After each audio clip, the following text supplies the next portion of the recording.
you are walking into a whole new version of life, of yourself, right? You're going to open doors that were once closed because you weren't living in your, highest potential or your full purpose, because you were shrinking yourself, you were settling, you were just taking what you could get. I'm waiting on you, waiting on you. I said I'm waiting on you, waiting on you.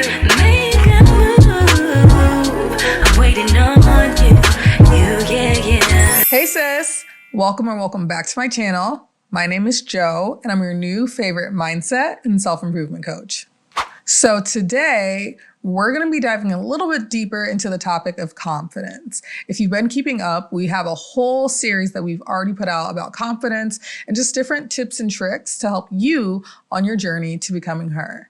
On today's episode, I'm going to be sharing with you some of my, juicy little stories that you probably do want to hear about past relationships and things that I went through that played a big part in the confidence that I have today.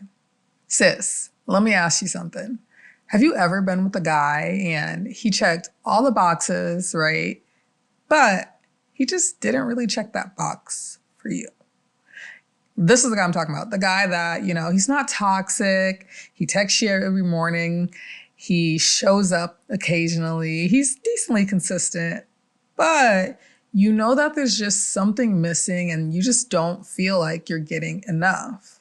So today we're going to be diving into the differences of being treated decently versus being treated properly.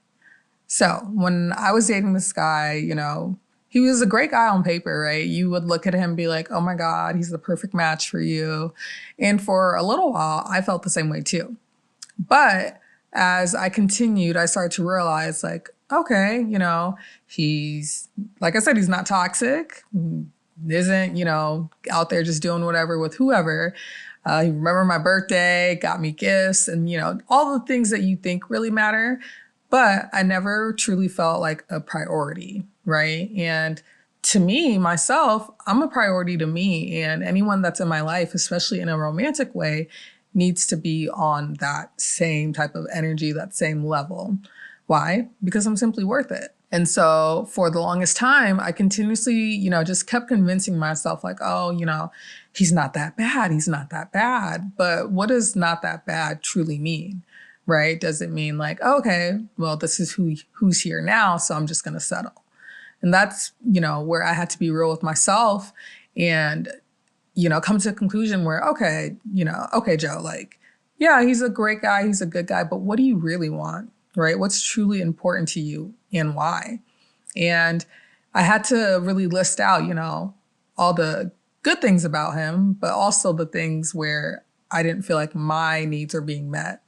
And it's rough, because when you meet someone and they're not bad to you, right? You think okay, well, this is good enough. Because let's just say maybe you dated someone in the past and he was a complete a-hole. And now you have this other guy who, isn't a, mean guy or whatever, but he still doesn't really do it for you, right? He doesn't meet your complete standards and your needs. And you shouldn't settle. You should never settle because you're worth it. You're worth the effort. You're worth the attention. You're worth everything that you desire and that you want in a relationship. And the moment you start negotiating what your boundaries are, what your standards are, they go out the window. It doesn't matter. Because what you have to understand is that, you being confident in what you want and what you deserve, it's not being cocky and it's not you being ungrateful for, this guy treating you, decent. But if you know you deserve more, you deserve more. And I think that's where, that boundary or that line kind of gets blurry because people can, take you wanting the best for yourself or take you wanting more as you being ungrateful or as you not being, thankful or appreciative of a person or, something that you've received, but that's not always the case.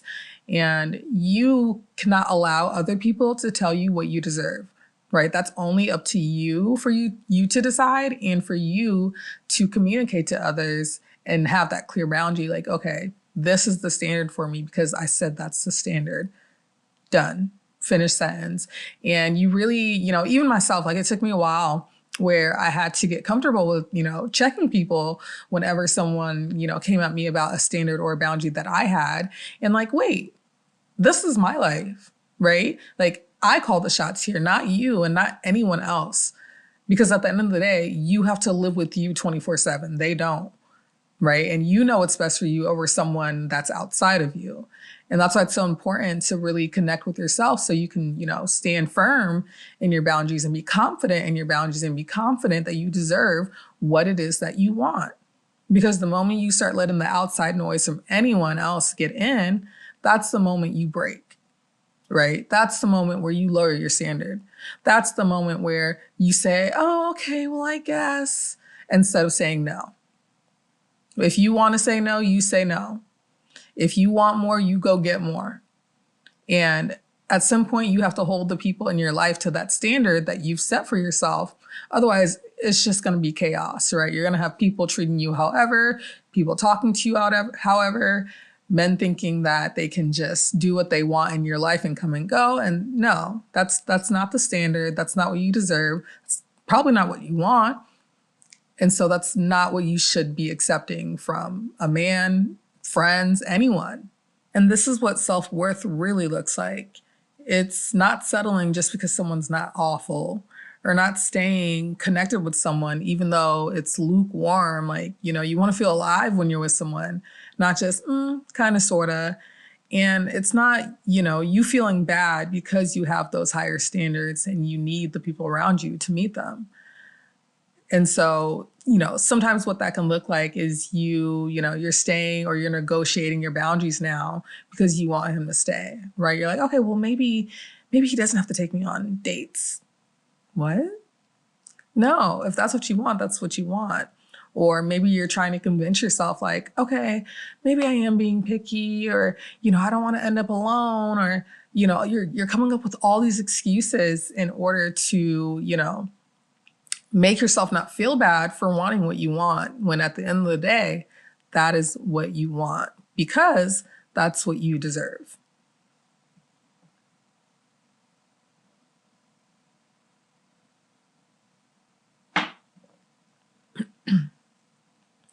And the moment I chose to walk away from this guy, it was like a blindfold was like removed from my eyes, because you just start realizing so much, right?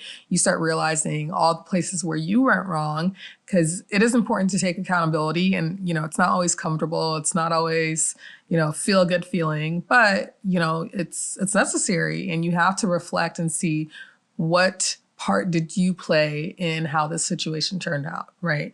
Because at the end of the day, there's always something that you could have done. Granted, you can't control other people, but you can always control you. And when I chose to walk away from him, it wasn't because I hated him. Like, he wasn't a horrible guy. And I still, wish well for him. And there were no hard feelings. But I also wasn't going to let myself feel like a villain or feel evil or feel like I let someone down, because at the end of the day, you have to do what's best for you, right? And it's not always going to be sunshine and rainbows. And sometimes people will, unfortunately, get hurt. But at the end of the day, you just have to be honest with yourself, and you have to be honest with those around you about who you are and what you want. And you can't negotiate those things. If that's what it is, that's what it is. Because when you actually do walk away from a situation or a person or whatever that's not meant for you, you are walking into a whole new version of you, life, of yourself, right? You're going to open doors that were once closed because you weren't living in your, highest potential or your full purpose, because you were shrinking yourself, you were settling, you were just taking what you could get. When the higher version of you, right, the most confident version of you, she's making sure that she's getting what she wants. She's not negotiating her standards, her boundaries. If that's what she wants, that's what she's going to get. And no one's going to tell her different, right? And you're going to, develop into this whole new woman. And you're going to look at yourself in the mirror one day once you start walking away from the things that do not actually serve you. And you're going to be like, damn, wow. Who is this woman, right? Who am I? And it's going to feel amazing and it's going to feel great because you're going to look back on all the BS that you accepted before, all the bare minimum that you know, accepted, all the crumbs you accepted. And you're going to be like, oh my God, who was that girl? Why did she accept that? What was going on? I don't recognize her. That's not me.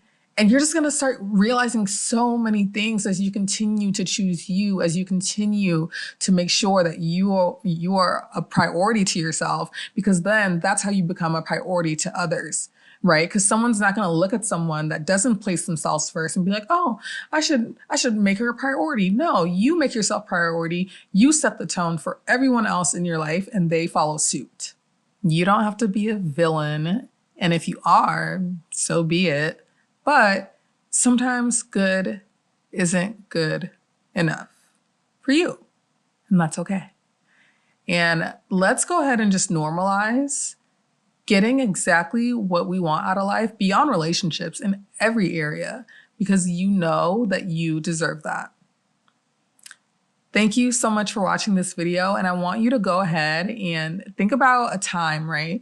Think about a time where you settled for less than you actually deserve. And tell me about that outcome, about that experience, right? How did that make you feel? What actually ended up happening when you settled compared to if you would have stood on business and got exactly what you wanted? Because I have a million stories and I'm sure you do too. So I definitely want to hear them. So go ahead and meet me in the comments and let's chat below about the times where, you know, you just didn't really believe that you deserved what it is that you want and you settled. It happens to the best of us. So no biggie, and I'm not judging. This is a judgment-free zone. So meet me in the comments and let's chat about it. Also, if you are, you know, a woman that's currently on her journey of becoming, and, you know, it is a journey at the end of the day. It's not going to be a walk in the park. Here's what I can tell you. You should not do it alone. And you don't have to. I actually took my years of experience from dating, from evolving and growing into the woman that I am today. And I put it in something I call the Confidence Bible.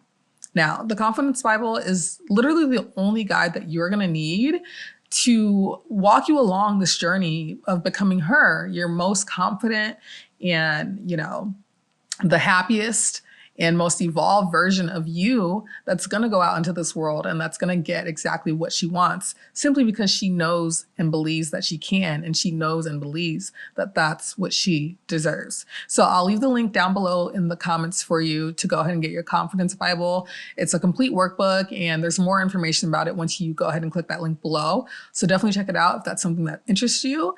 And until next time, I love you so much, sisters. Thank you for tuning in. Make sure you hit that like and subscribe button, and I'll talk to you again soon.